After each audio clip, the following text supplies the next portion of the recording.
nous avons le plaisir d'avoir 5 intervenants aujourd'hui. Je vous présente tous très succinctement parce que j'aimerais pas empiéter sur vos temps de parole. Ce sera bien plus intéressant que ce que je vais dire moi.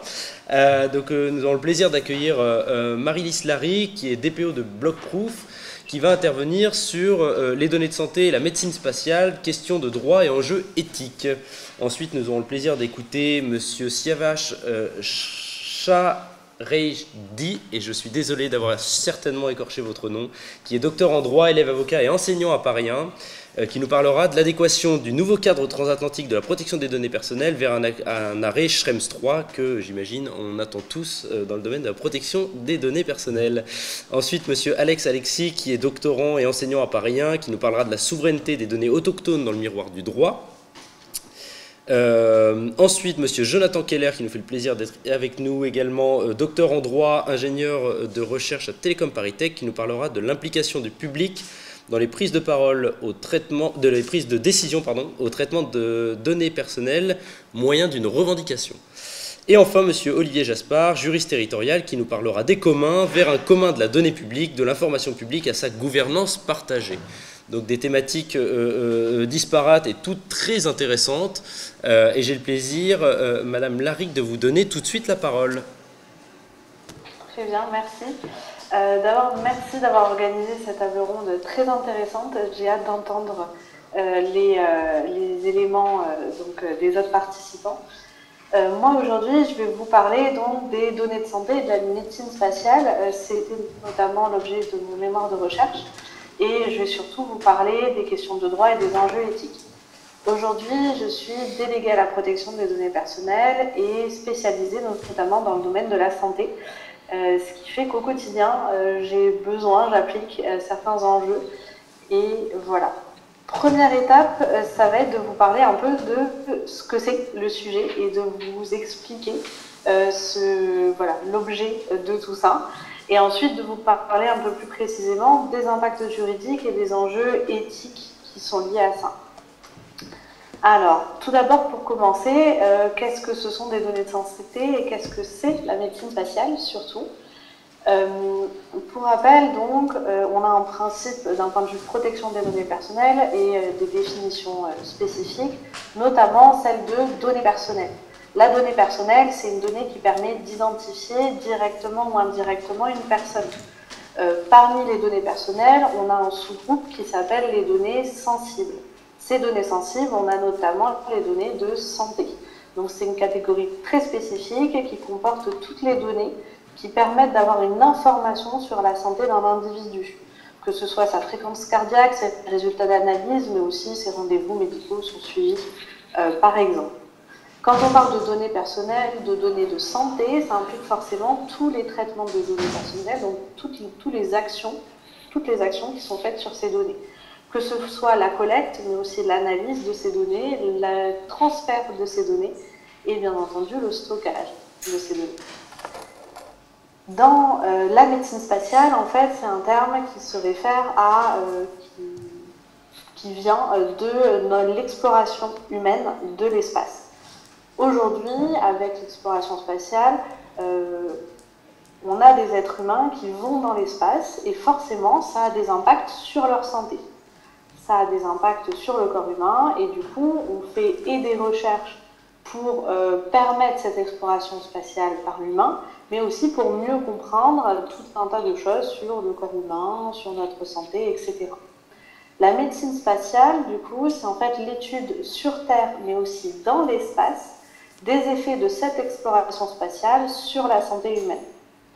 Donc, en fait, on va avoir tout un groupe de potentiels traitements de données de santé, que ce soit ceux des spationautes sur Terre, dans l'espace et à leur retour, mais aussi des recherches sur la personne humaine qui sont réalisées directement dans l'espace, ou encore des recherches sur la personne humaine qui sont réalisées directement sur Terre. Voilà. Donc en fait, on a tout un tas de données de santé, d'individus différents dans un cadre défini pour la recherche spatiale. À titre d'information, aujourd'hui, par exemple, un spationaute, il va avoir un protocole de santé, un suivi médical avant de partir dans l'espace, pendant qu'il est là-haut, et aussi quand il revient, parce que quand il revient, notamment sa masse osseuse, sa masse musculaire a drastiquement diminué, et donc il faut mettre en place des protocoles pour le remettre debout. Voilà. Donc dans ce cadre-là, on a énormément de types de données personnelles, de types de données de santé, de suivi, de finalités, d'objectifs variés, et de ce fait, ça développe tout un tas d'enjeux et d'impact sur l'éthique, mais aussi sur leur application juridique. Donc, de ce fait, premier impact, c'est ce qu'on appelle l'applicabilité de la loi, c'est-à-dire quelle loi on applique et quand. Dans l'espace, les règles sont un peu différentes que sur Terre, forcément. En France, notamment, on a ce qu'on appelle la loi du territoire, c'est-à-dire que moi, quand je suis en France, c'est la loi française qui s'applique. Si je vais en Italie, c'est la loi italienne qui s'applique. Ça, c'est beaucoup plus compliqué à extrapoler à l'espace. Avec les océans, les mers, on a déterminé une limite, passé laquelle voilà, le droit territorial continue à s'appliquer. Mais dans l'espace, c'est plus compliqué. On a essayé, du coup, de mettre en place le droit par rapport à l'objet spatial. Donc, par exemple, si on a un module qui est américain, ben, dans ce module, c'est le droit américain qui s'applique, etc. Sauf que, notamment, avec des choses comme la station spatiale, l'ISS, on a des modules de plusieurs pays différents. Et donc, selon où on est, ben, on va être dans un territoire juridique complètement différent. L'autre chose, c'est l'approche de la personnalité des lois, c'est-à-dire qu'on n'applique pas la loi du territoire, mais de la nationalité de l'individu. Donc là aussi, c'est quelque chose qui malheureusement est limité, parce que quand on a des individus de nationalités différentes, eh ben, les droits s'appliquent différemment. Je prends régulièrement l'exemple européen et américain, parce que notamment sur le terme de protection des données de santé et protection des données personnelles, eh ben, on a des droits assez différents. Donc ça apporte tout un tas de difficultés juridiques et la question centrale de se demander comment on spatialise ces lois, comment on fait en sorte que les lois françaises, que les lois européennes, que la protection des données personnelles ou que nos règles d'éthique ou nos droits fondamentaux s'appliquent aussi dans l'espace et que du coup les données des personnes avant, pendant et après l'exploration spatiale ne soient pas... soit en tout cas protégée et continue de s'appliquer. Donc, une des théories, c'est le fait de rattacher à la matière sur Terre, donc de rattacher le droit aux personnes qui travaillent dans le domaine, donc les médecins qui vont accompagner les spationautes, mais les serveurs qui vont stocker les données, elles sont localisées sur le territoire européen, etc. Donc ça, c'est une première piste de réflexion, mais en fait, c'est un champ tellement vaste que ça mériterait tout un tas de thèses et de recherches différentes pour déterminer tous ces points spécifiques. Voilà. L'autre élément qui est important, c'est ce qu'on appelle, ça va être la cohésion de toutes ces règles, parce que quand on est sur le territoire français, c'est assez simple, on a la loi informatique et liberté, le code de la santé publique, donc déjà on navigue un peu entre ces deux-là. Mais en plus, dès qu'on parle de médecine spatiale, de recherche spatiale, et ben forcément, on va avoir tout un tas de textes juridiques, un véritable millefeuille de textes juridiques qui va être difficile à concilier. On va avoir le code de la santé publique, on va avoir les protocoles MR 001 et 002 avec les lois sur la recherche sur la personne humaine, on va avoir la loi informatique et liberté, le RGPD, le droit de l'Union européenne, mais aussi le droit des États membres de l'Union européenne, puisque tout ce qui est recherche spatiale, donc ça se fait en France avec le CNES, mais aussi en Allemagne, puisque tout ce qui est préparation des spationautes se réalise à Cologne notamment, et tout ça avec le travail de l'Agence spatiale européenne, donc une agence européenne. Et en plus de ça, quand on part dans l'espace, souvent on collabore avec d'autres pays, notamment avec la NASA. Donc là, on va avoir en plus le droit des États-Unis, se rajoutent en plus tous les accords internationaux spécifiques, les accords sur l'espace aérien et ensuite les accords sur l'espace. Donc ça fait vraiment un millefeuille juridique et dès qu'on parle de données de santé et de médecine spatiale, c'est un peu compliqué, il faut réussir à tout coordonner. Donc l'objectif, ça a des impacts à tout niveau de savoir comment on applique ce droit et surtout quel est le droit applicable parmi ces dizaines et dizaines de textes différents. L'autre élément aussi qui va avoir un impact juridique, c'est la notion qu'on a avec le RGPD de base légale. C'est comment on fonde le fait qu'on va traiter des données de santé, que ce soit des données sur la personne humaine sur Terre, mais aussi dans l'espace, et les données des spationautes. Donc la première chose, nous on a un prisme européen qui est assez différent du prisme américain sur ce sujet, c'est que dans tout ce qui est recherche sur la personne humaine, on va avoir une base légale qui est plutôt liée au consentement notamment. On va, dans ces éléments sur la santé, rechercher le consentement, l'information parfaite de la personne, où le sujet de l'expérience va en fait devoir lire tout le protocole en détail, on va lui expliquer à plusieurs reprises, on va vraiment vérifier qu'il ait bien compris tous les aspects de cette recherche qui va avoir lieu sur lui ou elle. Et en plus de ça, cette personne peut sortir de la recherche à tout moment. De plus, pour tout ce qui est lié aux spationautes, en général, ils ont un contrat de travail, donc ça aussi, ça peut poser question de savoir le traitement de leurs données de santé, quelle est la base adaptée, est-ce qu'on peut être sur un consentement pur, est-ce qu'on va avoir une conciliation avec le contrat de travail, et enfin, se posent aussi les questions de tout ce qui est tourisme spatial, notamment là, est-ce qu'on peut baser uniquement sur le consentement, ou est-ce qu'on va devoir parler de prestations de services pour tout le côté accompagnement santé des personnes qui vont dans l'espace. Ce qui permet aussi de faire le lien avec le deuxième point de vue qui est plutôt américain, qui est de dire qu'on va la patrimonialisation des données. C'est dire que nos données sont une partie de notre patrimoine, et donc on peut techniquement les vendre et, voilà, et en perdre la maîtrise. Ça, c'est un concept qui est difficilement conciliable avec le prisme européen et qui aussi pose un certain nombre de problèmes puisque du coup on perd la maîtrise de nos données et ça implique que si on a des ressortissants européens qui vont dans l'espace ou des recherches qui sont effectuées dans l'espace à partir de leurs données à eux, et ben en fait on sort complètement du champ du droit. Et en plus de ça, l'idée de patrimonialisation, du coup, s'oppose complètement avec notre vision, notamment dans le Code de la santé publique, qui est de dire que notre corps ne nous appartient pas vraiment, et même nos données sont une extension un peu de notre corps, et on ne peut pas vraiment les vendre. En fait, cette idée de patrimonialisation des données, c'est quelque chose qui rentre en plus, de plus en plus dans la conception française, notamment avec les GAFAM, qui, par exemple, l'exemple le plus courant récemment, c'est Netflix, Facebook, qui proposent des prix réduits en échange de publicité ciblée. En fait, du coup, on va vendre un peu nos données en échange d'une réduction sur le prix d'un abonnement, par exemple. Donc voilà, il y a ces deux concepts clés aussi qui s'opposent et qui portent des enjeux sur la base légale adaptée. Est-ce que dans les cadres de tourisme spatial, les personnes doivent renoncer à leurs droits fondamentaux? Est-ce qu'on peut continuer à protéger les ressortissants européens même quand ils vont dans l'espace?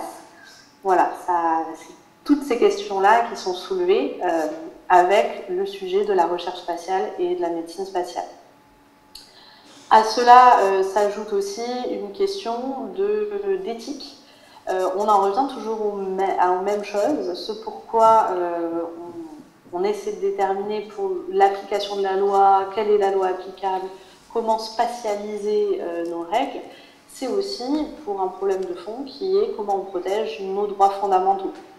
Aujourd'hui, c'est la protection de la dignité humaine, ce pourquoi dans l'espace nos données continuent d'être protégées, et le respect de la vie privée. Aujourd'hui, il y a très peu de spationautes, donc les données, on peut les réidentifier très facilement. Voilà. Pour terminer, on a un dernier aspect qui a un impact aussi très concret dans les collaborations entre chaque entité.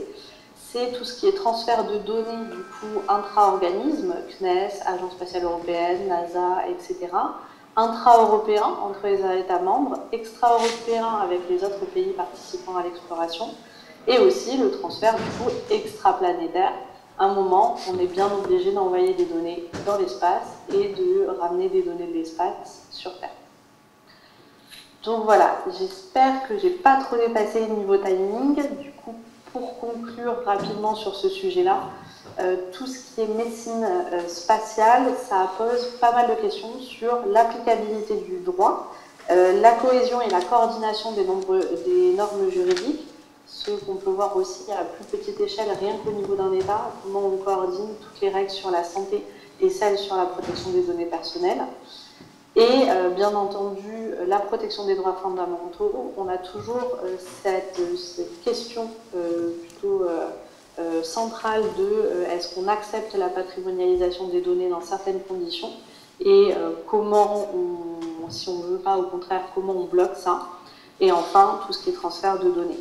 Je pense que c'est un sujet qui est extrêmement vaste, et si je fais qu'effleurer malheureusement la surface, et du coup j'espère que j'aurai inspiré certaines personnes à se pencher sur le sujet, puisque l'exploration spatiale et le tourisme spatial a déjà commencé, donc c'est très important qu'on réfléchisse à ces sujets dès aujourd'hui. Voilà. Je vous remercie pour votre attention.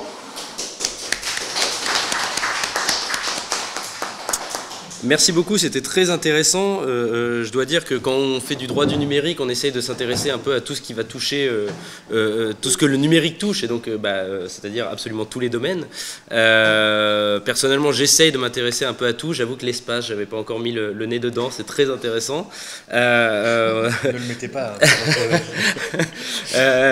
Et puis je crois que, ce que je répète souvent, c'est que quand on fait du droit du numérique, forcément il faut s'intéresser au numérique tout court, et donc il faut aussi un peu de culture un petit peu geek, un petit peu dans tout ce monde-là, et donc dès qu'on parle de l'espace, moi j'ai un peu les yeux qui brillent, donc c'est très intéressant, et je vous lirai avec grande attention dans les mois qui viennent. Merci beaucoup. Je vous propose de passer la parole à monsieur Chargerdi à distance. Sur le temps, on est plutôt pas mal, mais voilà, je vais le répéter à chaque fois. Si vous pouviez respecter 10 grosses minutes, allez 15, parce que sinon je vais me faire taper sur les doigts par la prochaine table ronde. Merci beaucoup. Je vous remercie, monsieur le maire. Je vais essayer. Bon, pour économiser le temps, je vais skipper les remerciements. J'entre directement au fond du sujet.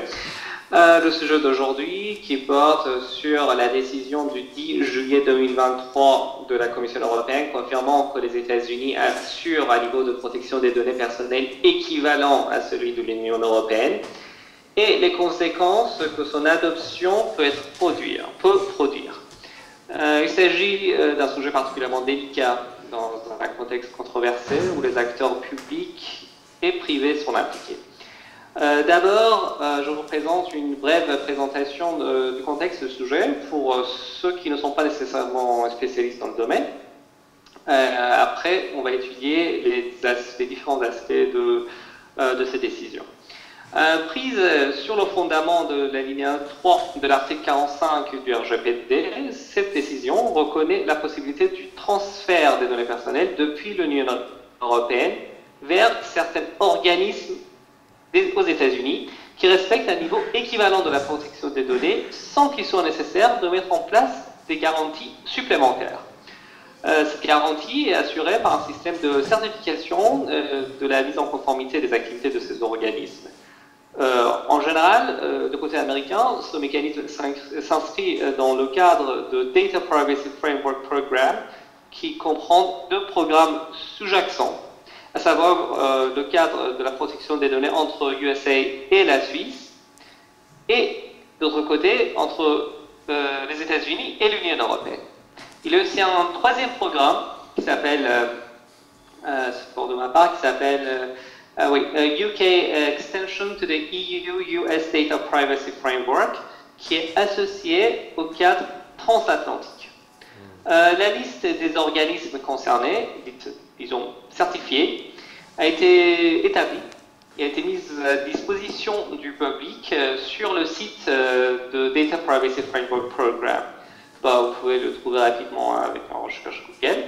Ce site est géré par the International Trade Administration, qui est un département du ministère du Commerce et du gouvernement fédéral des États-Unis.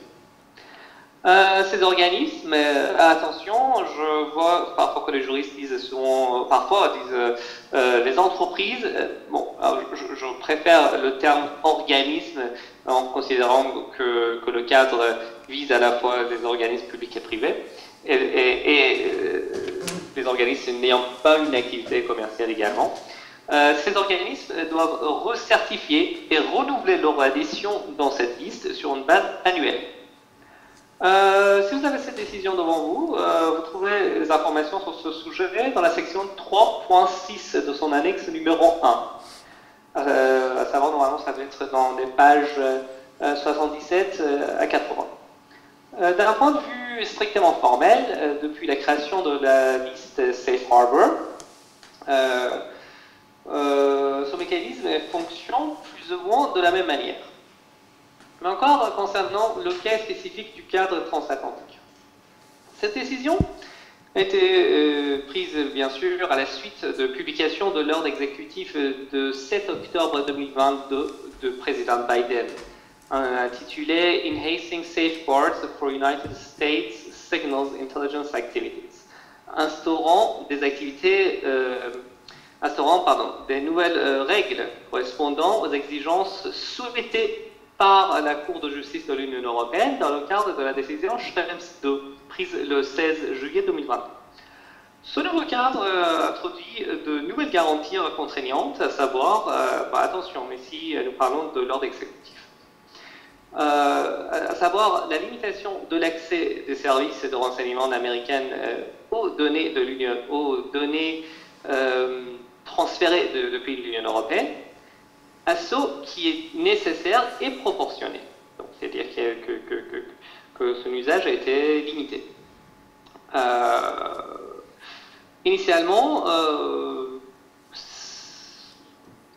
cet accès a été autorisé par la section 702 de la loi Foreign Intelligence Surveillance Act de 2008, qui élargissait l'accès des autorités de renseignement aux données personnelles. Un autre point, c'est la création d'une nouvelle juridiction fédérale américaine qui est chargée du contrôle de la protection des données, dénommée Data Protection Review Court, à laquelle les citoyens de l'Union européenne ont accès. Cette juridiction considère que les données ont été, constate si les données collectées sont en violation des nouvelles garanties ou non. Et si elle considère qu'une violation n'a eu lieu, elle peut suspendre les listes ou le transfert de ces données. Cet ordre instaure aussi prévoit une suppression des données à caractère personnel lorsqu'elles ne sont pas nécessaires à la finalité pour laquelle elles ont été collectées, et d'assurer la continuité de la protection lorsque des données à caractère personnel sont partagées avec des tiers. Donc, nous constatons un degré très important de rapprochement entre le cadre américain et le RGPD et le cadre prévu en général de manière plus large, pas seulement le RGPD, le cadre de la protection des données dans l'Union européenne. Concernant le contrôle, désormais, dans le cadre du transfert transatlantique des données, le contrôle et la surveillance s'appliquent à deux niveaux, par l'Union européenne et par les États-Unis. De côté européen, le fonctionnement de ce cadre fera l'objet d'examens périodiques par la Commission européenne, en collaboration avec des représentants des autorités européennes chargées de la protection des données et des autorités américaines compétentes. Ainsi, le premier examen aura lieu dans un délai d'1 an après l'entrée en vigueur de la décision d'adéquation de 10 juillet 2023. Du côté américain, le cadre est géré et contrôlé à la fois par le ministère américain du commerce et Privacy and Civil Liberty Oversight Board, qui est en effet une entité indépendante chargée de conseiller le président des États-Unis, qui n'est pas dépendant à un ministère. La Commission fédérale du commerce des États-Unis porte aussi un contrôle sur le respect des règles par les entreprises américaines. Comme vous savez, la circulation transatlantique des données a été auparavant régie par le cadre Privacy Shield. Son adéquation a été aussi confirmée par la Commission européenne. Pourtant, il a été invalidé par la décision du 16 juillet 2020 par laquelle la Cour de justice a constaté que le niveau de la protection mis en place aux États-Unis n'est pas équivalent à celui de l'Union européenne pour deux raisons. Premièrement, l'accès illimité des autorités américaines de renseignement aux données des citoyens de l'Union européenne a été jugé comme étant incompatible avec le RGPD, qui limite cet usage au but légitime et approprié. Et donc c'est exactement ce qui a été prévu par l'ordre exécutif du président Biden. Deuxièmement, les voies de recours ordinaires envisagées par les administrations américaines dans le cadre de Privacy Shield, englobant les méthodes de règlement des différends, notamment la médiation au sein du département d'État des États-Unis. Alors que le premier recours de M. Maximilian Schrems demandant l'invalidation de ce cadre n'a pas été abouti, c'est son second recours qui a mené la Cour à annuler ce cadre. C'est pour cette raison que cette décision a adopté le nom de Schrems II. Dès lors, dans le contexte actuel, la question importante qui se pose est de savoir si cette décision peut être également annulée par la Cour de justice de l'Union européenne. D'abord, nous confirmons que ce risque est totalement présent. Dès la publication de la décision d'adéquation par la Commission européenne, Maximilian Schrems a confirmé qu'il va déposer un recours devant la Cour demandant l'invalidation de ce nouveau cadre qui n'a pas encore un nom particulier comme le précédent. Il a précisé aussi que ce recours sera soumis au début de l'année 2024. Dans l'hypothèse de sa recevabilité, confirmation de sa recevabilité par la Cour, son effet immédiat sera la suspension d'application de ce cadre. Compte tenu des réactions contradictoires de la Cour de justice dans les décisions Schrems I et Schrems II, la décision de la Cour semble être vraiment imprévisible. Logiquement, il faut attendre un cas concret du dysfonctionnement des voies du recours pour pouvoir évaluer ces caractéristiques. Donc, à mon sens, il est vraiment très tôt pour pouvoir juger la pertinence du système de la Cour qui était instauré par l'ordre du président Biden. L'effet de ce nouveau cadre a été décrit par Schrems comme un jeu de ping-pong entre les juridictions, tant au niveau national qu'international. Il estime notamment que la loi FISA prévoit l'accès des autorités, prévoyant l'accès des autorités de renseignement aux données personnelles, sera renouvelée par les États-Unis sans apporter une réforme. Donc, je pense qu'il c'est trop tôt pour juger la pertinence du recours de M. Schrems, d'autant plus que la loi FISA n'a pas été encore renouvelée. Donc sa coexistence avec l'ordre présidentiel n'a pas encore posé un problème. Donc nous n'avons pas vraiment des éléments suffisamment concrets pour pouvoir prédire une possible annulation de ce cadre, une éventuelle annulation de ce cadre par la Cour de justice. Par conséquent, l'accès des autorités de renseignement aux données personnelles ne sera pas limité en général au niveau attendu par l'Union européenne. C'est ce que Schrems a jugé. Mais c'est juste une présomption en général. On dit qu'on n'a encore aucune confirmation définitive sur le renouvellement de la loi FISA ou éventuellement sa révision. En fait, alors que selon l'ordre présidentiel du 7 octobre 2022, l'accès des autorités de renseignement est limité au cas où les objectifs sont légitimes, le champ de ces cas peut être élargi à ceux définis par cette loi. De manière générale, il estime qu'une grande partie du texte consiste en reprise des dispositions Privacy Shield. Dans le cadre de ce recours, 3 points peuvent être contestés par M. Schrems. Le premier est les voies de recours. Cela dépend de la performance des entreprises et de la manière dont elles s'adaptent à ce cadre. Le communiqué de Schrems sur ce sujet ne précise pas la raison de la probabilité de son dysfonctionnement. Alors il évoque que ce système a dysfonctionné concernant les voies de recours, mais il n'explique pas pourquoi. Le deuxième est l'accès des autorités américaines de renseignement aux données personnelles. La décision du 7 octobre 2022 du président Biden confirme que ces autorités traitent ces données indépendamment de leur nationalité et leur pays de résidence. Il garantit donc une garantie équivalente de la protection des données des Européens et des Américains.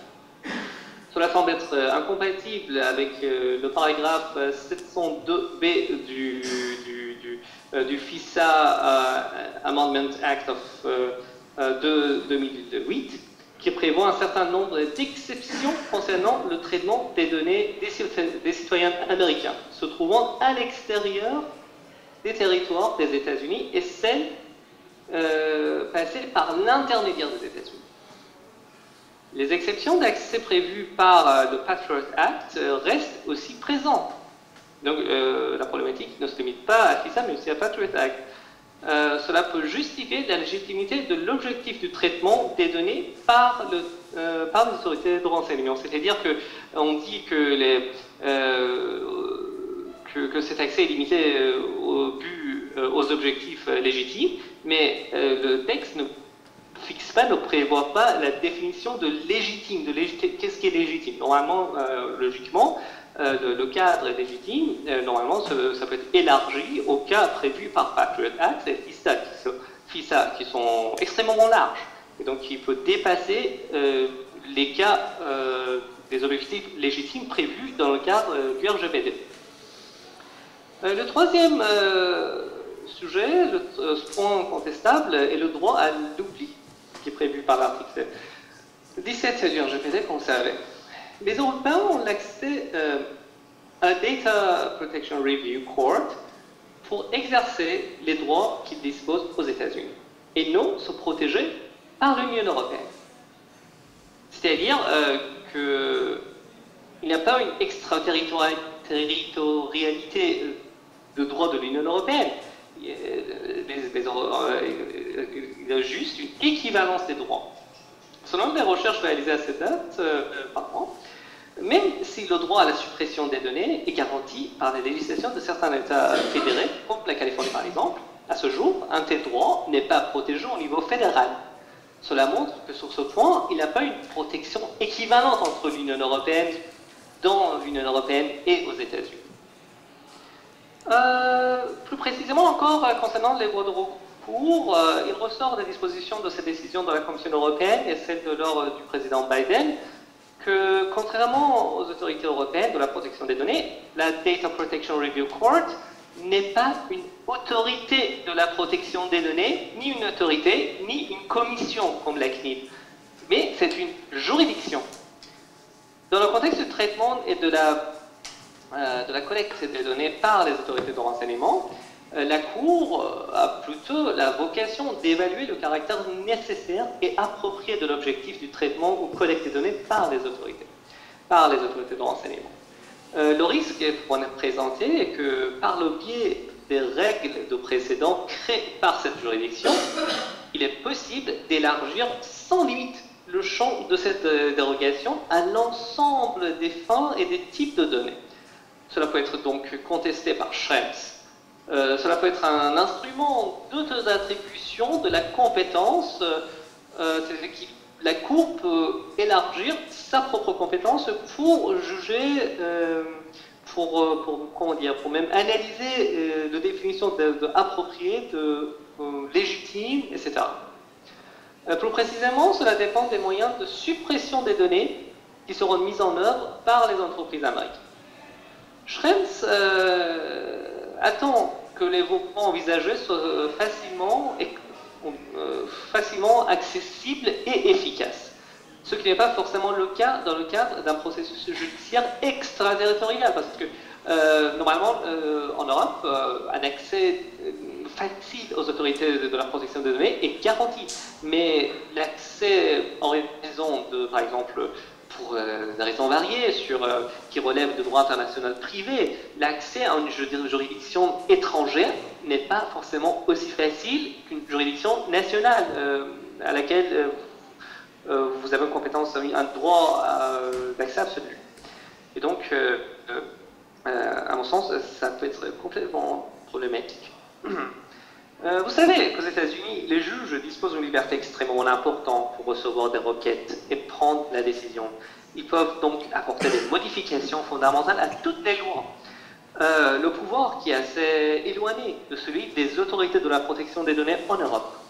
Et donc, ces deux entités, visiblement, sont très différentes. Et donc, s'ils peuvent garantir les mêmes droits ou non, c'est encore une autre question qui n'est pas facile à répondre en ce moment, mais au niveau structurel, ils sont très différents.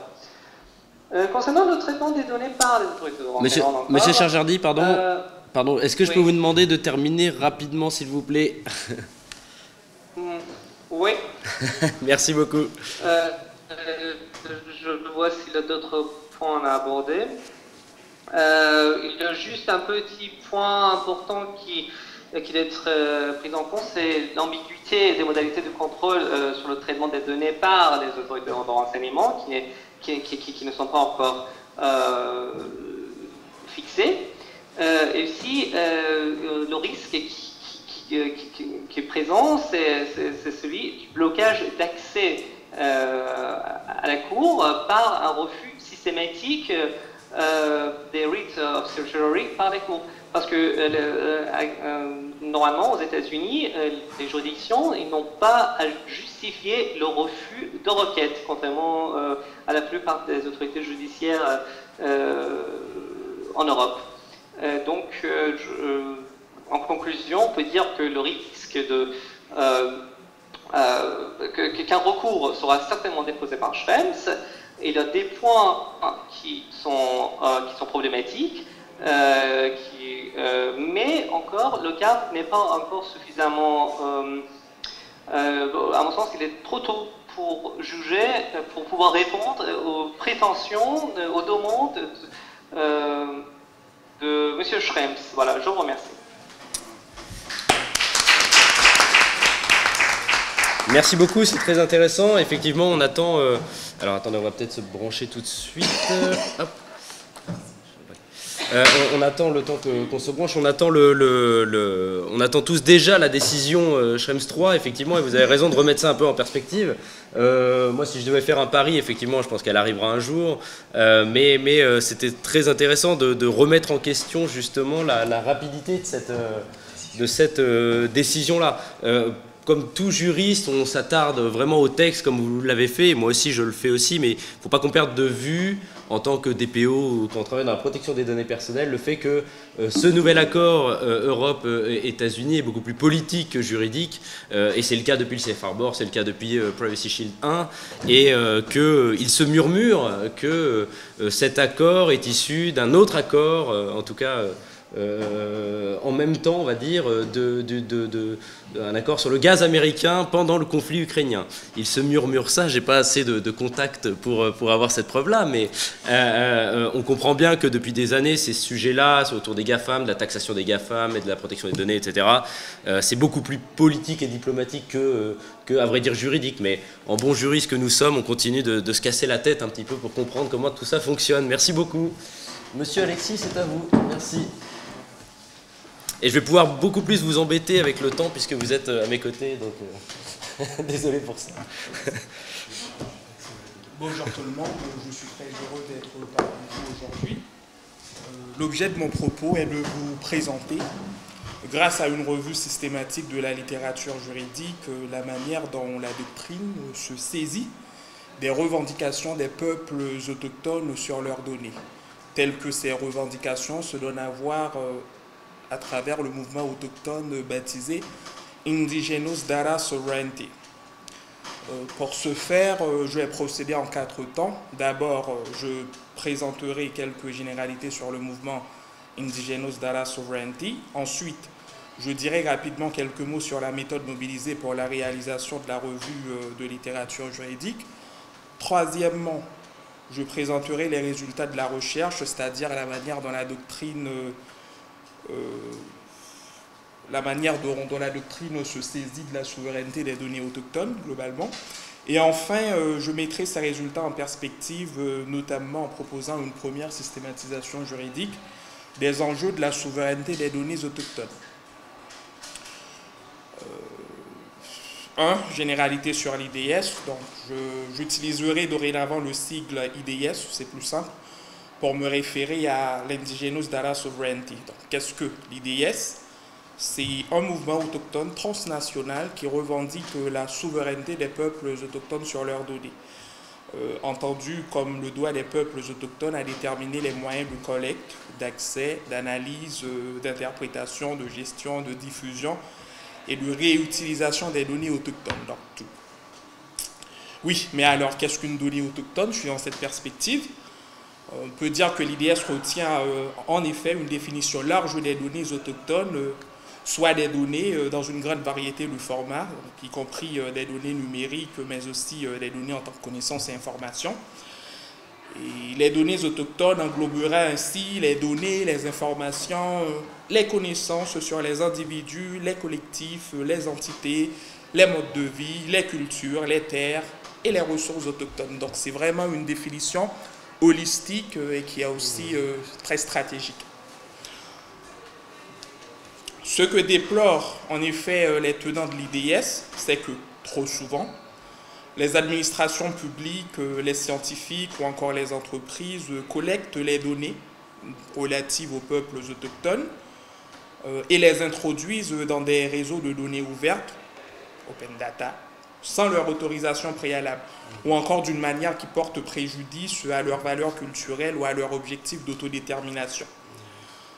L'IDS est cependant loin, mais vraiment loin d'être data sceptique, car il reconnaît en même temps l'importance des données pour le développement des peuples autochtones. Ainsi, l'open data serait pour ces peuples une arme à double tranchant. C'est pourquoi, au principe du FAIR, que vous connaissez très probablement, des données qui se veulent faciles à trouver, accessibles, interopérables et réutilisables. Donc l'IDS oppose les principes CARE, insistant ainsi sur la nécessité pour les données d'être également sujettes à bénéfices collectifs, contrôle, responsabilité et éthique. Donc c'est une vision hautement politique opposée à une vision plutôt techniciste, on va dire. Enfin, l'IDS est né et évolue principalement dans les anciennes colonies de peuplement du Nord, à savoir les pays Kansus. Donc j'entends par là le Canada, l'Australie, la Nouvelle-Zélande et les États-Unis d'Amérique, et c'est progressivement diffusé dans d'autres régions du monde où il existe des peuples autochtones, notamment dans le nord de l'Europe, à l'initiative d'intellectuels autochtones samis. Récemment, il y a eu un gros colloque sur le sujet en Norvège, je crois, en janvier 2023, très précisément. Donc, on l'aura compris, ces généralités auront été utiles, je l'espère en tout cas, pour mieux comprendre comment la doctrine se saisit de la souveraineté des données autochtones. Mais encore faut-il préciser la méthode qui nous a permis de cartographier cette littérature juridique, ce qui nous amène à notre point 2, revue systématique de la littérature juridique. Nous avons eu recours à la méthode systématique de la revue de portée, ou scoping review en anglais, pour rechercher, analyser et synthétiser la littérature juridique portant sur l'IDS. Conformément aux 5 étapes qui définissent généralement le cadre méthodologique de la revue de portée, nous avons formulé une question de recherche. Donc, dans notre cas, c'est voilà, que dit la littérature juridique sur la souveraineté des données autochtones. Ensuite, identifier la littérature pertinente sur un total de 44 bases de données juridiques préalablement indexées comme telles, soit par la bibliothèque de l'Université de Montréal ou par la bibliothèque QJAS. Nous avons lu et sélectionné les documents pertinents en fonction de critères précis, notamment la place qu'ils accordent à la problématique des données autochtones, procéder à l'extraction des données des documents finalement retenus et enfin analyser les données extraites de ces documents.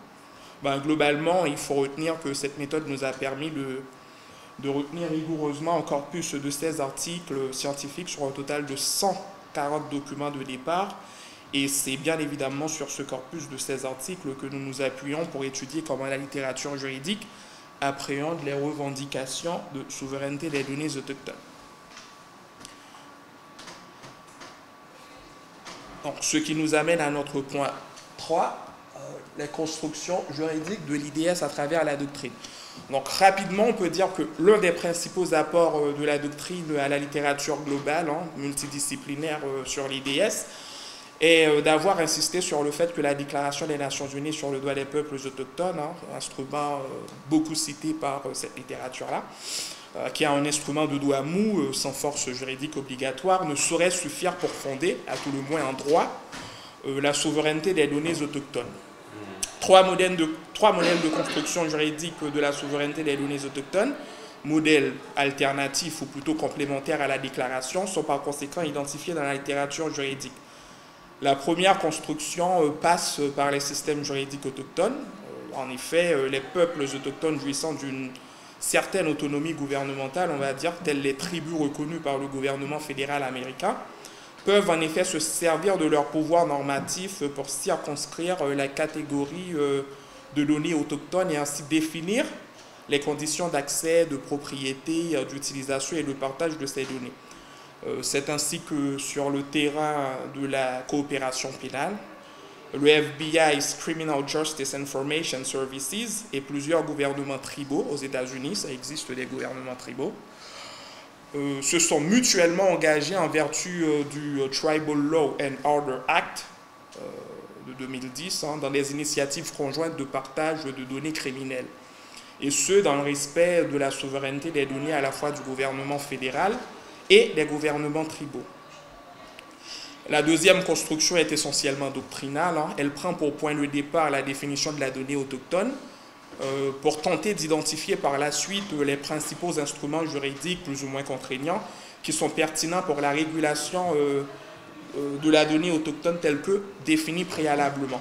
Suivant cette démarche doctrinale, les données personnelles des autochtones sont par exemple considérées comme relevant de la catégorie de données autochtones.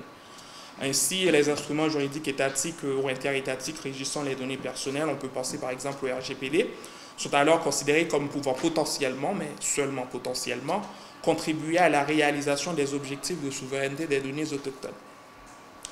Troisièmement, enfin, la construction juridique de la souveraineté des données autochtones peut se faire également par l'observation de normes éthiques, de guides de bonnes pratiques et de tous ces autres instruments dits de droit mou qui invitent à privilégier également les droits et intérêts des peuples autochtones sur leurs données.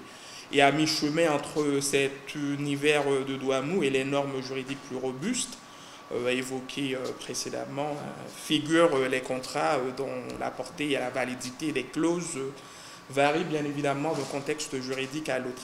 Et sur la base de cette littérature juridique relativement abondante, il convient maintenant de tenter plus généralement une systématisation des enjeux juridiques de la souveraineté des données autochtones, ce qui nous amène à notre point 4, les enjeux juridiques de l'IDS. Alors, pour y répondre, nous nous appuyons sur une distinction opérée par la professeure Rebecca Tsossi, professeure de droit à l'Université d'Arizona, entre la souveraineté des données autochtones et la gouvernance des données autochtones.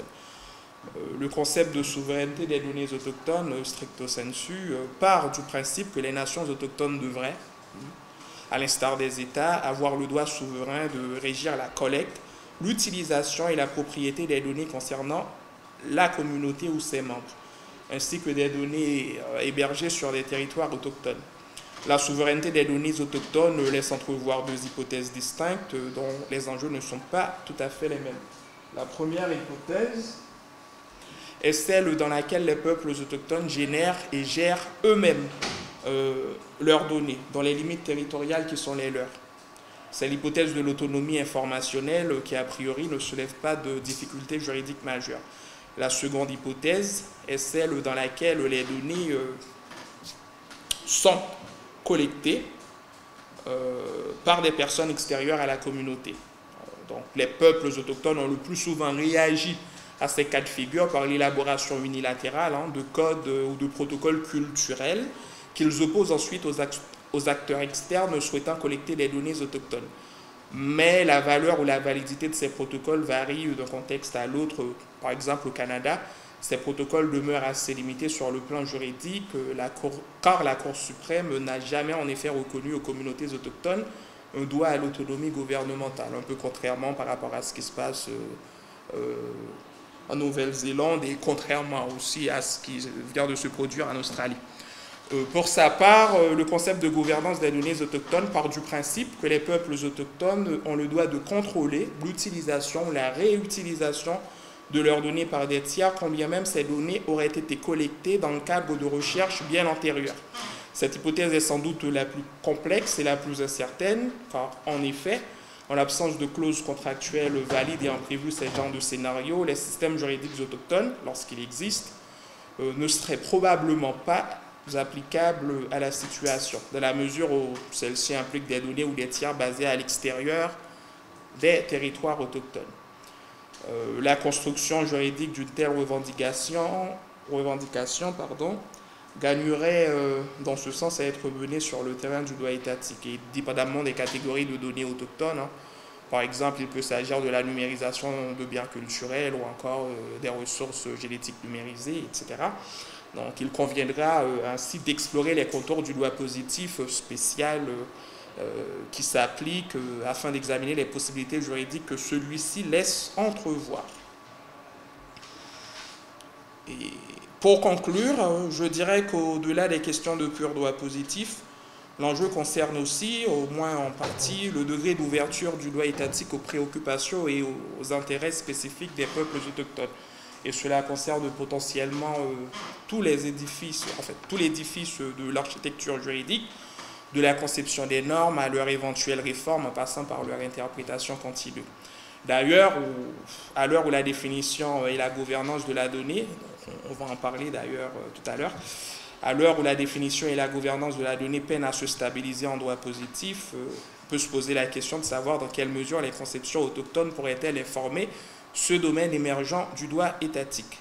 Il y a là non seulement, selon nous, un enjeu démocratique, mais aussi une question de justice sociale et épistémique. Merci de votre attention.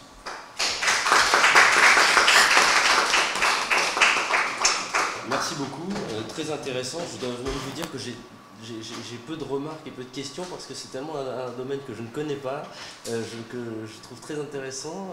J'apprendrai beaucoup de choses, je pense, à vous lire également.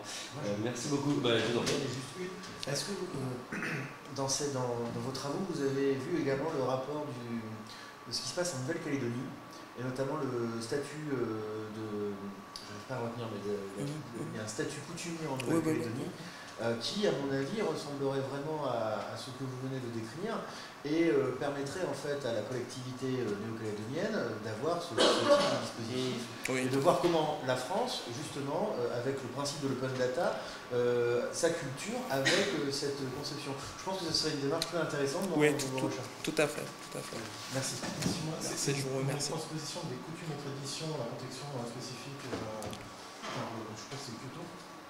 La convention de Kyoto ou une convention internationale. Convention de Faro, convention de CEDH 1901, enfin convention de Faro sur les droits culturels européens. Est-ce que c'est une espèce de transposition au niveau numérique de cette protection? Oui, on peut dire ça. Ouais, d'ailleurs, la souveraineté des données autochtones font intervenir que ce soit les droits culturels, mais aussi les droits culturels, les droits, on va dire, sociaux, religieux, économiques. C'est vraiment holistique, mais aussi plus généralement l'objectif d'autodétermination, c'est-à-dire la caractéristique principale de la notion de peuple. D'une part, on reconnaît qu'il y a bien des peuples autochtones, mais en même temps, on les dénie, on va dire, cette caractéristique principale à l'autodétermination. Donc, c'est un moyen aussi pour ces peuples d'affirmer dans l'univers numérique une sorte d'autodétermination informationnelle. C'est comme ça qu'ils l'appellent. Oui, ça peut être conçu comme étant un prolongement des revendications vieilles, déjà très vieilles des peuples autochtones. Une sorte de réactualisation en contexte numérique. D'accord. Il faudra vous regarder avec le statut de l'autonomisation de la Corse, parce qu'on a dit ça va être assez intéressant. Ok, merci. Est-ce que je peux vous montrer le code USB? Oui, bien sûr. Hop, C'est très passionnant, bravo. Oui, mais je regrette de participer là. Mais je vois qu'il y a une alliance contre moi pour me faire déborder. Non, mais pas du tout. Pas du tout. Moi, l'avantage de passer troisième ou quatrième sur une question, est-ce que ça passe? Est-ce que ça passe? Allez, vas-y, continue. On est plutôt bien. Vous avez 10 grosses minutes. J'ai rajouté grosse minutes pour être Non, non, mais l'avantage, c'est que les sont passés. Néanmoins, si je peux aussi me revendiquer le micro, comme j'ai une petite voix très fluette qui surtout, si je force. C'est pas le micro de la salle, c'est le micro qui enregistre. Ah, ok, autant pour moi. Donc, je vais essayer de. Enfin, tout ce que j'ai écrit, dire est écrit. Donc, je parle très vite. Si vous ne comprenez pas, référez-vous à ce qui est écrit derrière. D'autant que l'avantage, c'est que les autres ont déjà bien validé le terrain sur les RGPD. Donc, je reprends l'implication du public dans les prises de décision en traitement de données personnelles, moyen d'une revendication. Une revendication, pourquoi? Parler du simple droit de regard, de l'unique prisme du consentement, c'est-à-dire que permettre aux gens de pouvoir participer directement à la définition des traitements. Par quel public? Les parties prenantes, les parties intéressées, les individus, comme on peut avoir le CEPD, donc le Comité européen pour la protection des données, je suis désolé, on ne l'a pas dit encore, donc maintenant, le CEPD, Comité européen pour la protection des données, l'ancien groupe de travail d'article 24, la CNIL européenne, pour ceux qui sont totalement perdus sur le RGPD. Oui. Donc, une application par quel moyen? Au niveau de la conception de nouveaux outils, par exemple les analyses d'impact pour la protection des données, l'IPD. Je déteste ce terme. Les codes de conduite, les icônes, on en parlera un petit peu. Tout ce qui est voie contentieuse, je l'exclus parce que c'est pas rigolo. Donc vous pouvez voir qu'en fait, les données personnelles, ça vient du right of privacy développé au 19e siècle par Brandeis et Warris, qui est traduit littéralement par le droit d'être laissé en paix. J. Rossi, c'est Julien Rossi. Il y a un autre Rossi, c'est pour ça que lui, il a droit à un J et l'autre aura droit à un A. On parle très bien dans cette thèse qui était sur les négociations du RGPD. On peut voir que le droit d'être laissé en paix a été interprété par la Cour suprême des États-Unis par l'arrêt 4 de 1967, qui propose le principe du mandat pour pouvoir rentrer chez les gens, pour pouvoir explorer chez eux. Donc en fait, l'idéologie du droit de la vie privée, qui ensuite a été reprise, comme on verra dans l'article 8 de la Convention européenne des droits de l'homme, et par l'article 8 de la Charte des droits fondamentaux de l'Union européenne, pose le principe de limiter les atteintes, pas de réguler. Donc si on reste dans cette perspective-là, théoriquement, la personne concernée, vous, moi, mon grand-mère, mon beau-fils, qui vous voulez, n'a pas le droit d'avoir un droit de regard réel, c'est-à-dire effectif, en disant « vous ne faites pas ce genre de données, enfin, vous ne faites pas ce genre de traitement à mon égard ». On n'est pas loin de la souveraineté, d'ailleurs. Donc on peut voir que l'article 8 de la Convention européenne, avec l'arrêt KA contre Belgique, posait la possibilité du consentement pour pouvoir se faire maltraiter. Il n'y a pas de terme. En plus, cet arrêt est vraiment pour ça. Je ne change, je vous laisse découvrir quel est cet arrêt. Donc le consentement est la base même du traitement des données personnelles. Et c'est ce qu'on retrouve vraiment dans tout ce qui est dans toute la doctrine du CEPD qu'on explorera dans un instant. La directive 95-46-CE posait les conditions d'un droit positif dont les effets extrêmement limités. On pouvait voir à l'époque où nous étions jeunes DPO que les personnes concernées avaient peu ou pas de droits dessus, sur leurs données, où c'était juste une obligation d'information très limitée. L'arrêt Schrems, dont il a été fait mention un peu plus tôt, a accéléré les négociations du RGPD, et on peut voir, enfin c'est Atlantico qui a souligné ça il y a quelques années, que l'importance des lobbies américains a été très importante dans l'écriture du texte, ce qui fait qu'on se retrouve toujours en mode consentement pour pouvoir se faire maltraiter, ou voir ses données personnelles maltraitées, traitées d'une façon problématique. Donc le consentement était réputé comme la vraie seule source de contrôle en disant oui ou non vous acceptez de voir vos données être traitées par telle personne ou telle personne, mais ça allait guère au-delà. Et c'est le livre de Muriel Fabre-Magnan qui est génial, qui intéresse. Julien Rossi a aussi démontré que l'intérêt légitime vient aussi de cette volonté d'absence de régulation. De nouveau, découvrez par vous-même si l'intérêt est légitime, je n'ai pas le temps. Et en fin de compte, la prise en compte d'un droit à être laissé en paix, la vie privée, la privacy, c'est essayer de réguler au maximum son exposition numérique. C'est pas pouvoir participer activement à la détermination des traitements. Or, le RGPD, même s'il pose le principe pragmatique du principe de responsabilité décrit à l'article 5, paragraphe 2 du RGPD, qui dit grosso modo, et c'est le dernier paragraphe, respectez la conformité, sinon on vous met des amendes records, de plus en plus records pour vous remettre. Et la conformité étant la liste posée par l'article 5, paragraphe 1, que vous voyez mentionné très brièvement là. Donc le RGPD dit aux responsables de traitement, faites ce que vous voulez si vous respectez la conformité. Les personnes concernées ne sont n'y participent qu'indirectement par l'exercice de leurs droits, c'est-à-dire le droit à l'information principalement, le droit d'accès aux données, le droit à la limitation du traitement et le droit à la portabilité pour savoir quelles sont les données qui ont été utilisées dans le cadre du consentement pour les importer dans un autre service. Je suis dans les temps ? Ok, cool. On en est à la première partie. Mais ces droits sont purement individuels, c'est-à-dire pas du tout collectifs. Les droits de l'homme sont par définition individuels. Quand vous lisez la grande doctrine Frédéric Sudre, pour ne pas le citer, ils disent que cette doctrine dit on ne peut pas faire, si on fait des droits collectifs, elles se diluent, ces droits individuels se diluent. C'est-à-dire qu'en fait, on n'est plus du tout représenté. C'est peut-être une limite de votre thèse, monsieur. Là où, en fait, Emmanuel Letter a, il y a 2 mois, non, 1 mois, 1 semaine, 3 semaines, dans la revue de droit d'Assas, a souligné que, en fait, la transparence n'est possible, enfin, est renforcée seulement par les actions collectives. Donc en fait, on se retrouve avec une espèce de balance où on ne sait pas vraiment s'il faut y aller individuellement pour pouvoir réussir à pouvoir peser ou y aller collectivement.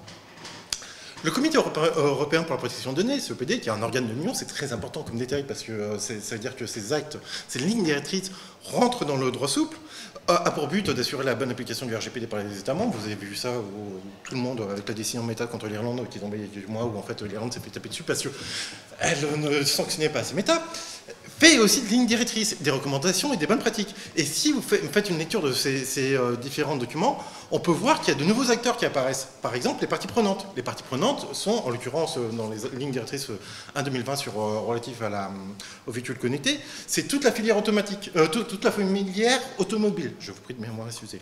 Je parle extrêmement vite. Je m'en rends compte et je m'en excuse. Néanmoins, je continue quand même dans ma lancée. On peut voir que les lignes directrices relatives à l'AIPD, qui n'a pas de petit nom en fait, c'est REV 248-01, allez savoir pourquoi, contrairement aux autres, pose dans l'annexe 2, qui en fait fait une page qui donne la méthodologie de l'analyse d'impact, tout en bas, consultez les parties prenantes et les parties intéressées. En fait, quand vous reprenez vraiment toute la doctrine du CEPD, vous voyez qu'il y a des parties prenantes qui sont toutes les personnes qui participent directement ou indirectement au traitement de données personnelles, en l'occurrence, par exemple, les responsables de traitement, les sous-traitants, mais après, c'est les fournisseurs de technologie, qui est aussi une nouvelle catégorie sui generis posée par le CEPD qui interprète donc le RGPD, donc on ne sait pas du tout quelle est la valeur. Donc, et les services de télécommunication feraient partie de ces nouveaux acteurs, qui devraient être donc consultés en amont pour s'assurer que le traitement de données personnelles soit conforme au RGPD. Et à l'inverse, le CEPD a aussi développé les parties intéressées, qui visent les consommateurs, les citoyens, comme le dit l'OCDE dans ses dernières lignes directrices, ou toute personne concernée dans le cadre d'un collectif ou individuellement. Tout en ne précisant pas, et c'est toujours les limites du CEPD, de quels sont les moyens pour pouvoir les consulter. C'est génial. D'autant plus que le CEPD fait une confusion sémantique. Alors des fois c'est les parties prenantes, des fois c'est les parties intéressées, et des fois c'est les deux en même temps, et on ne sait pas vraiment qui fait quoi, et qui veut quoi, et qui doit faire quoi, et qui intervient quand, et pourquoi. Donc en fait, si on reprend, on condense, selon la méthodologie montrée par M. Alexis il y a un instant, si on condense ce corpus doctrinal du CEPD, on voit que les parties intéressées pourraient intervenir dans l'élaboration d'instruments de droit mou, comme les codes de conduite sectorielle, les normes techniques posées, qui sont soumis indirectement au règlement 1025-2012, qui dit que les parties intéressées doivent aussi intervenir aux parties prenantes, et lorsque vous allez un peu plus loin dans la littérature relative, plutôt en sociologie, relative à l'intervention des parties intéressées dans les normes techniques, cette doctrine, elle démontre que, en général, c'est juste pour cautionner. C'est juste, elles viennent pour pouvoir dire hey, regardez, on a fait intervenir une association de consommateurs, c'est trop cool. Bon, notre norme sur l'ESS, dont tu parleras, pardon, notre norme sur l'ESS respecte toutes les normes environnementales et sociales possibles, alors que pas du tout. Dans les lignes directrices relatives à l'AIPD, le CEPD dit que les personnes intéressées doivent être consultées. Or, cette consultation, en fait, on peut voir que, pour avoir travaillé 4 ans dessus, les AIPD, on peut voir que le secteur industriel est très réticent pour de nombreuses raisons qui seront listées là, c'est-à-dire une menace au secret des affaires. Ils disent qu'à partir du moment où vous soumettez une AIPD, eh ben, vous démontrez les moyens pour pouvoir, enfin, vous permettez à votre concurrent de pouvoir vous copier. Ce qui n'est pas totalement faux. Ce qui n'est pas totalement vrai non plus. Ça permet aussi aux hackers de pouvoir mieux déterminer les vulnérabilités de nos systèmes d'information et donc pouvoir pouvoir fragiliser l'obligation de sécurité renforcée auquel est soumis le responsable de traitement par l'article 32 du RGPD. 32. Et qu'il y a aussi un risque médiatique, c'est-à-dire que les gens ils peuvent découvrir qu'en fait les traitements de données personnelles qui sont faits dans le cadre qui sont prévus dans l'AIPD, bah, ça peut être des mauvais traitements de données personnelles. Et en fait, c'est-à-dire non conformes au RGPD ou qui sont un peu trop intrusifs et comme on le verra, les gens sont contestables. Et enfin, il y a aussi une difficulté de recrutement méthodologique vraiment problématique, c'est-à-dire quel public on vise. Est-ce que c'est un public local, régional, national, international? Est-ce que quand vous êtes un constructeur d'automobile, est-ce que vous allez solliciter le club automobile du Mans, qui eux sont très sympathiques, beaucoup moins que l'UFC que Choisir par exemple? Quelle façon vous collectez les données? Est-ce que ce sont des données quantitatives, donc des sondages, ou des données qualitatives, par des panels et ateliers participatifs? Et donc, dans le cadre de mon emploi et de mon poste actuel, on a fait 2 sondages d'opinion, avec 2400 à 2040 participants, ce qui est quand même assez énorme. Et lorsque vous leur demandez, par exemple, s'ils lisent les CGU ou les politiques de confidentialité, 60% disent « oui, je ne les lis pas, et je les écris, et je lis même pas ce que j'écris ».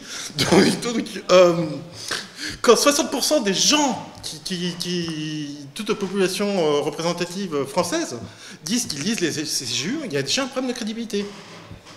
Après, il y a aussi les problèmes de crédibilité d'interprétation des résultats d'une agence de sondage, qui disent que 5% des personnes, une augmentation de 5% des personnes en 3 ans, qui disent qu'ils se sentent mieux protégés sur le RGPD, on se pose des questions sur est-ce que c'est vraiment une augmentation significative? Comment est-ce qu'on comprend ce résultat?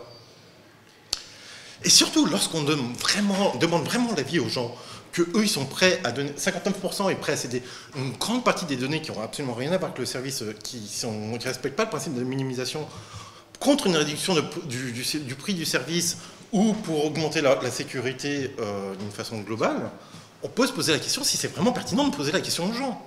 Est-ce qu'on ne devrait pas être dans une approche plus paternaliste comme le refuse de la CNIL? C'est vraiment une question personnelle.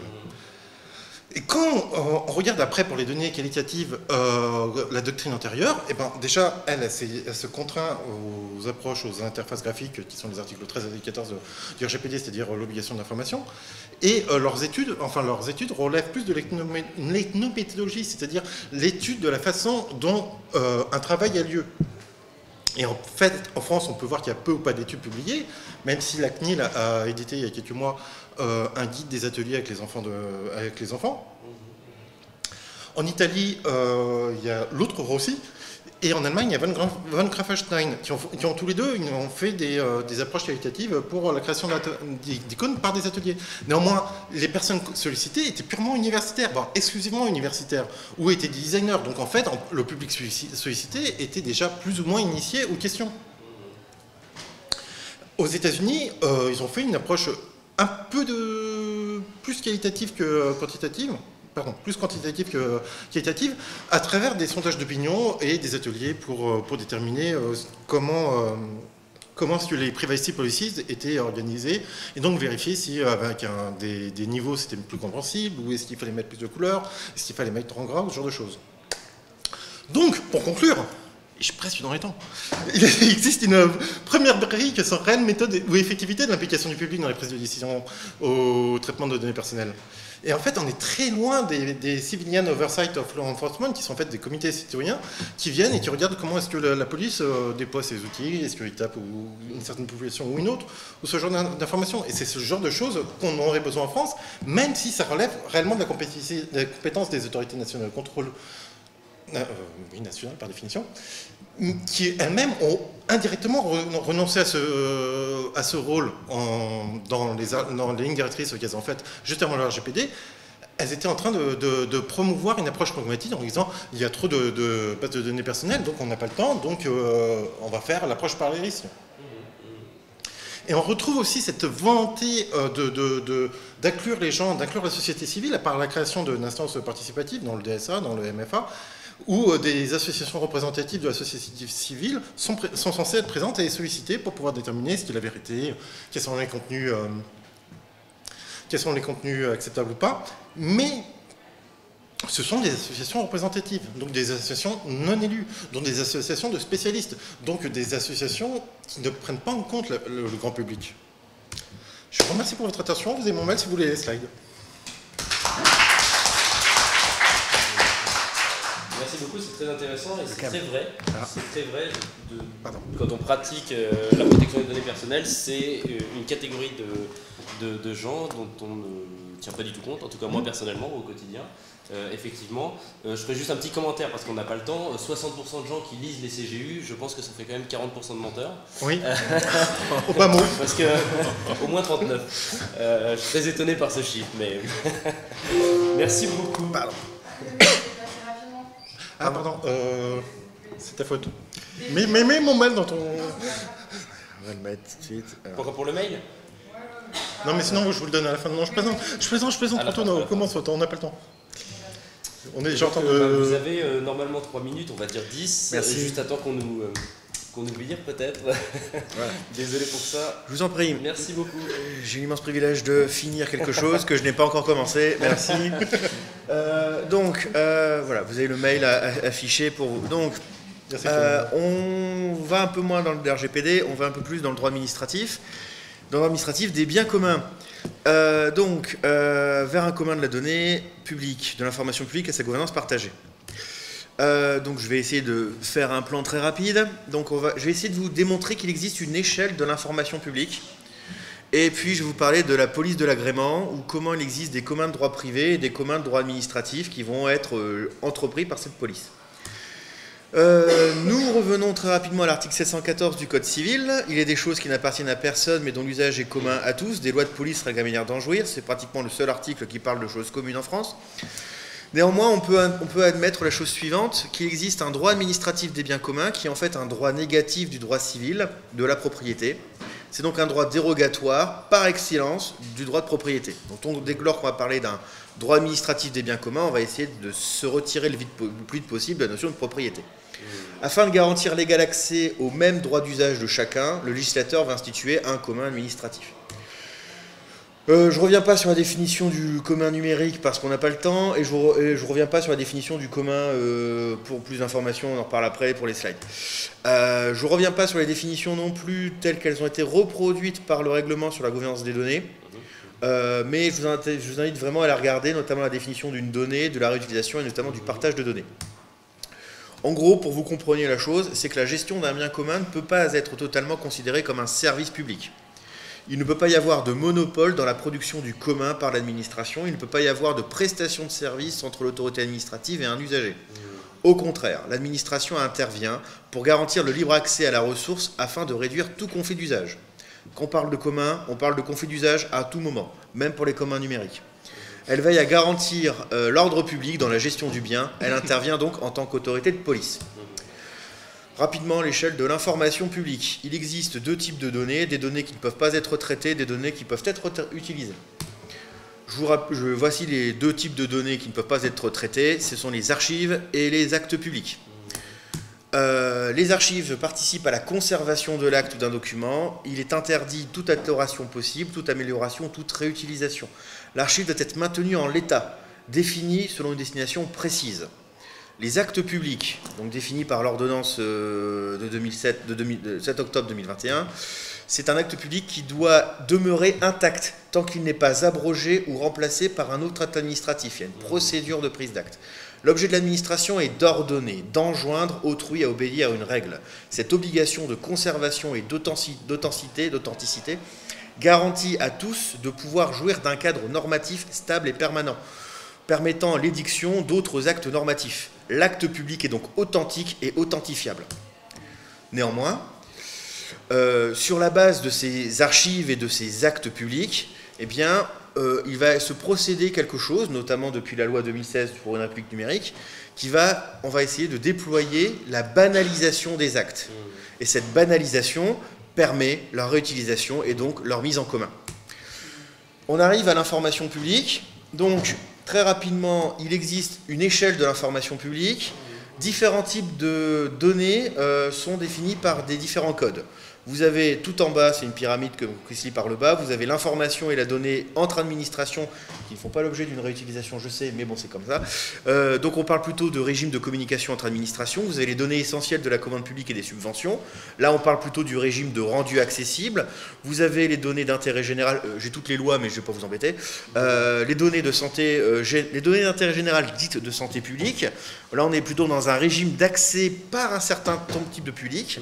Vous avez les données d'intérêt général des éco-organismes. Ça peut se résumer très rapidement à un étage supérieur. Soit ce sont des documents produits par l'administration, soit ce sont des documents transmis à l'administration, donc détenus par elle. À ce stade-là, si c'est produit par l'administration ou détenu par elle, on aboutit au régime de l'information publique et à un régime de mise à disposition sous licence de réutilisation. Ça va ? J'arrive à la deuxième partie. J'ai bientôt fini. Non, tant que la porte ne s'ouvre pas, nous avons le temps. Très bien. Donc, une fois qu'on a établi le régime de l'échelle de l'information publique, il faut comprendre comment on la met en commun. Dès lors, on va avoir une police de l'agrément qui est une police administrative, comme j'ai défini que c'était le régime des biens communs est plus proche d'une police, parce qu'effectivement, Jean Rivero quand même, on entend par police administrative l'ensemble des interventions de l'administration qui tendent à imposer à la libre action des particuliers la discipline exigée en société. Dès lors que les données sont librement réutilisables par un nombre d'acteurs, il faut que l'autorité de police émettrice de la donnée les mette sous une licence particulière et que d'autres autorités de police émettrices de l'information s'entendent pour définir les règles de réutilisation, les mêmes licences de réutilisation, pour justement permettre la massification de l'usage des données. Si les communs peuvent être créés librement par les citoyens, n'importe quelle source numérique peut être mise en commun, à un moment ou à un autre, en raison des risques du conflit d'usage, il est nécessaire pour l'administration de mettre en place des règles et une discipline de gestion. À ce stade, on peut considérer qu'il existe des communs de droit privé et des communs administratifs. Les communs de droit privé répondent à un intérêt commun, tel que défini par le rapport sur l'échelle de la communalité de 2021, qui, sans vouloir parodier ce qu'ils disent, c'est en fait la libre volonté des parties prenantes d'ériger une ressource comme commune. À ce stade-là, le commun peut être non déclaré auprès de l'administration ou déclaré auprès de l'administration. Tandis que le commun administratif répond à un impératif d'utilité publique. C'est l'usage de la ressource qui nécessite d'assurer l'ordre public dans sa gestion partagée et plurielle, qui nécessite soit d'être autorisé, soit d'être institué d'office par l'autorité administrative. Dans les communs privés, un régime de non-déclaration fait qu'il est ignoré par l'administration. C'est logique, s'il n'est pas déclaré, on s'en fout. L'institution sur l'accord de bonne volonté et la liberté contractuelle. C'est souvent un contrat qui permet de partager. Un exemple type de non-déclaration de commun de données, c'est la charte territoriale de la donnée. Alors il y a un partenariat issu d'une délibération du Conseil d'Île-de-France, de la région Île-de-France, mais c'est aussi celui qui est proposé par la charte territoriale de la donnée par les interconnectés, qui est une association de collectivités, etc. Vous avez maintenant le régime de la déclaration. Donc là, en fait, le commun est enregistré auprès d'une administration en charge d'authentifier sa situation, de reconnaître l'intérêt commun. Cette institution repose également sur l'accord de volonté contractuelle de l'auteur. Et c'est typiquement le régime de l'altruisme de la donnée qui a été établi par le Digital Service Act, donc c'est ça, le règlement sur la gouvernance des données, qui permet en fait à cet altruisme de la donnée de déclarer auprès d'une administration, sous-entendu une administration d'État, Les États membres avaient jusqu'au 28 septembre pour se déclarer, mais je ne connais pas encore. Vraisemblablement, c'est la CNIL. Le DGA, pardon, le DGA. Excusez-moi. Lapsus. En gros, dans un commun de droit privé, quand c'est non déclaré, eh bien, les membres de la communauté d'usage sont libres d'adhérer aux règles de partage. S'ils sont libres, ils peuvent se dédire. Le porteur de commun s'engage contractuellement à maintenir les ressources. L'administration ne peut participer, mais en l'espèce, n'est qu'une partie prenante à une communauté d'usage. S'il est déclaré, on a quand même une liberté, mais comme c'est, si vous voulez, c'est comme le régime notarial, il faut un notaire, l'administration en question, qui va veiller au régime de la déclaration. Donc, elle va commencer à rentrer, à veiller à ce que l'altruiste de la donnée veille à garantir le partage de ces données dans un esprit altruiste. Et justement, l'altruiste de la donnée pourra revenir voir l'administration pour dire « Attendez, quelqu'un a dévoyé l'usage de ma donnée » et par conséquent, l'administration ou le juge, en l'espèce, pourra dire « Oui, il a été enregistré, donc je vais protéger ce droit comme on protège un droit de propriété, même si l'analogie a des limites. » Dans le cadre d'un commun administratif, nous entrons dans un régime d'autorisation. En l'espèce, je vais vous donner l'exemple, c'est le principe de la licence de réutilisation prévu par le Code des relations entre le public et l'administration. Vous avez une collectivité qui décide de mettre en place une licence de réutilisation qui n'est pas prévue par le Code général des relations entre le public et l'administration. Il faut envoyer une procédure administrative, demander à l'administration, en l'espèce la DINUM, Direction interministérielle du numérique, pour entreprendre son autorisation. Après instruction, la licence est autorisée à être employée par l'administration, et si elle est autorisée à être employée par cette administration, les autres administrations sont également autorisées à utiliser la dite licence. On arrive aussi à l'institution d'office. Là, on regarde du gros risque de conflit d'usage. L'administration contraint l'institution de la communauté d'usage. Donc en gros, pour faire simple, c'est la plateforme de données de santé. Ici, le conflit d'usage se résume à une chose importante, qui est que c'est les libertés économiques. Le droit de la concurrence, en fait, empêche toute entente anticoncurrentielle, tout accord possible et tout échange de manière standard des données de santé entre plusieurs opérateurs publics et privés. Par conséquent, ce conflit d'usage ou ce conflit potentiel de mésusage oblige l'administration, en l'espèce la loi, à mettre en place une institution nationale, ça c'est le GIP, dite plateforme de données de santé, je reste en français, qui oblige en fait l'ensemble des potentiellement parties prenantes à s'instituer en commun. Le commun administratif, et donc quand il est autorisé, les contributeurs sont tenus donc à respecter le cadre de la licence autorisée par l'administration en tant qu'autorité administrative. Le rôle du porteur de commun se réduit à demander une autorisation et à obtenir celle-ci, et à respecter celle-là. L'administration donc instruit ce que j'ai dit, donc instruit et délivre l'autorisation et contrôle périodiquement si la licence est utilisée à de bonnes fins. Contrairement à l'institution d'office, où là les contributeurs sont tenus de respecter le cadre des licences imposées, mais les porteurs de commun, comme ils ont été contraints à le faire, eh bien, sont plutôt en retrait et sont soumis à l'autorité administrative qui impose les règles de banalité.